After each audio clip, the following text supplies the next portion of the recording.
গাজীপুরের কালীগঞ্জের একটি রিসর্ট থেকে ডালিম নামের এক ব্যক্তি নিখোঁজের ঘটনায় চাঞ্চল্যের সৃষ্টি হয়েছে এলাকায়। পরে কালীগঞ্জ থানায় একটি অপহরণ মামলা দায়ের করেন ভুক্তভোগী পরিবার। মামলার অভিযোগের সূত্র ধরে অনুসন্ধানে নামে গ্রিন নিউজের অনুসন্ধান টিম। অভিযোগপত্রের বর্ণনা অনুযায়ী অভিযুক্ত ব্যক্তিরা গত ৭ মার্চ স্থানীয় মেঘবাড়ি রিসোর্ট থেকে ভিকটিমকে অপহরণ করেছেন।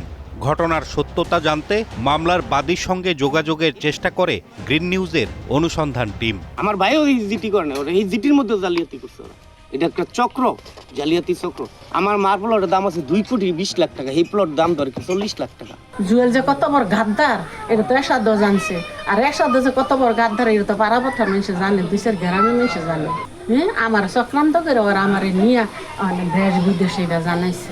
যদিও মামলায় অভিযুক্ত ব্যক্তিরা বলছেন ভিন্ন কথা। মেঘবাড়ি রিসোর্ট আমরা টাকা নিয়ে গেলাম, যাওয়ার পরে ডালিম ওইখানে নাই, না থাকার কারণে আমরা ওইখান থেকে আমাদের মতো আমরা বেরিয়ে চলে আসছি। এগুলো কিচ্ছু না, আমরা ডালিমের সাথে আমাদের দেখাই হয়নি। ডালিমের মাঠটা 13 লক্ষ টাকা বায়না করছি, আর আমি ডালিমেরটা 94 লক্ষ টাকা বায়না করছি।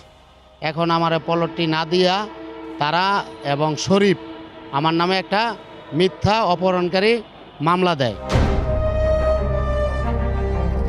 তাহলে কেন এই মামলা আর কেনই বা তাদের অভিযুক্ত করা হলো? প্রশ্ন ছিল কালীগঞ্জ থানার ভারপ্রাপ্ত কর্মকর্তার কাছে। ক্যামেরার সামনে কথা বলতে রাজি নন তিনি। এই যে ঘটনাটা, জুয়েলের যে ঘটনাটা, এইটা আছে পাবলিকই ধরে রাখছে, ওখানে আটক করে রাখছে।